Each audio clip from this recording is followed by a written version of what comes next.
ये कहानी गांव में रहने वाले श्यामू काका की है। वो रोज अपनी गायों को खेतों में चराने ले जाते थे। वो उनका दूध बाजार में बेचते और उसी से उनकी रोजी रोटी चलती थी। वे रोज सुबह दूध निकालने के बाद गायों को लेकर इस गांव से उस गांव, कभी नदी के किनारे, कभी ताल तो कभी जंगल में घूमा करते और दिन ढलते ही गांव की ओर निकल पड़ते।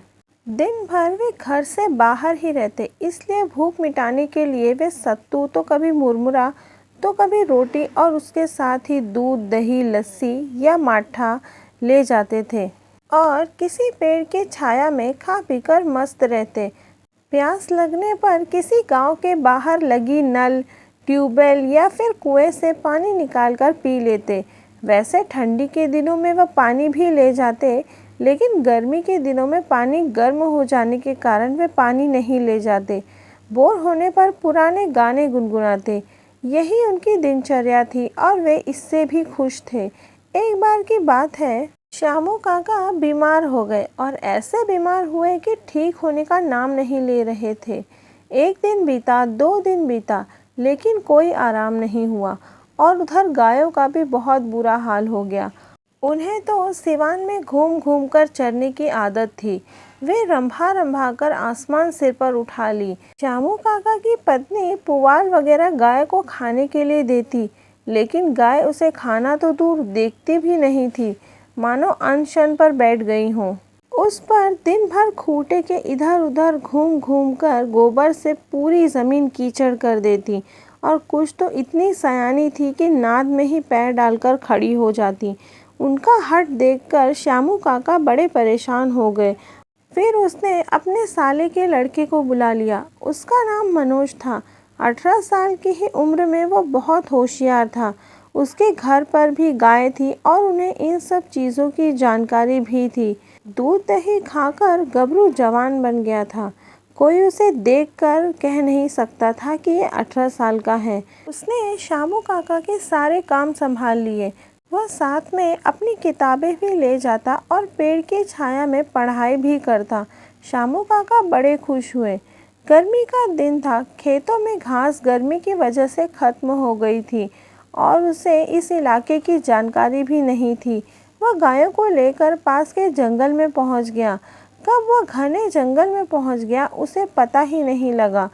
दोपहर का समय हो चुका था। मनोज को प्यास लगी।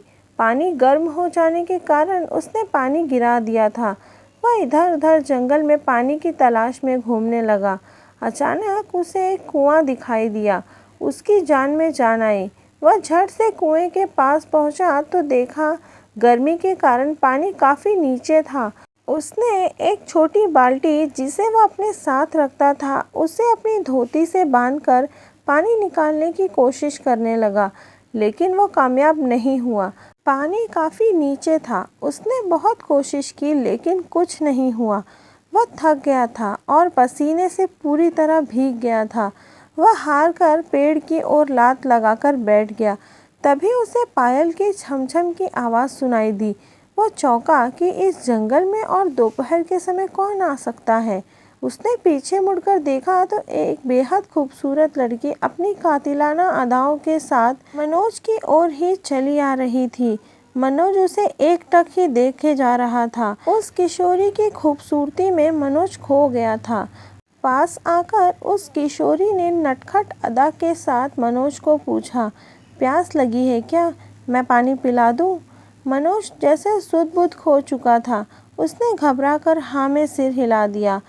किशोरी आगे बढ़ी और कुएं की जगह पर पहुंचकर अपने दोनों हाथों से अंजुलि बनाई और कुएं में झुक गई।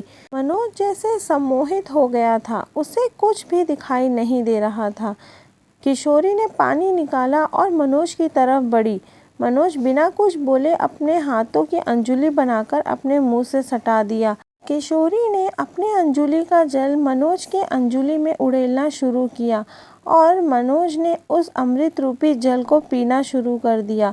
वह अलग बात थी कि उसके अंजुलि का आधा पानी ज़मीन पर गिर रहा था, क्योंकि अभी भी वह उस किशोरी के चेहरे की खूबसूरती को एकटक पिए जा रहा था। ना तो किशोरी के हाथ से जल खत्म हो रहा था और ना ही मनोज की प्यास बुझ रही थी। ऐसा प्रतीत हो रहा था जैसे सदियों की प्यास आज तृप्त हो रही हो। यह सिलसिला आधे घंटे तक चला। तभी किशोरी ने ध्यान दिया कि मनोज पानी कम पी रहा था और उसके चेहरे का रसपान अधिक कर रहा था। तो वो असहज होते हुए बोली, और पिलाओ कि बस। मनोज कुछ बोल न सका, सिर्फ ना में सिर हिला दिया। उसके बाद उस किशोरी ने प्यार भरी आवाज़ में कहा, अच्छा मैं चलती हूँ। मनोज अब भी कुछ नहीं बोला, सिर्फ हाँ में सिर हिला दिया। वह किशोरी बलखाती हुई जंगल में गायब हो गई। मनोज कुछ देर कुएं की जगह पर बैठा रहा और फिर अचानक वह उठा और गायों को लेकर घर की तरफ चल दिया।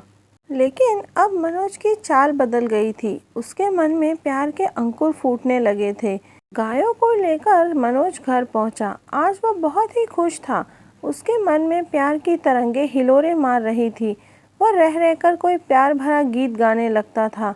उसकी भूख प्यास सब गायब हो गई थी। वह खोया खोया सा रहने लगा।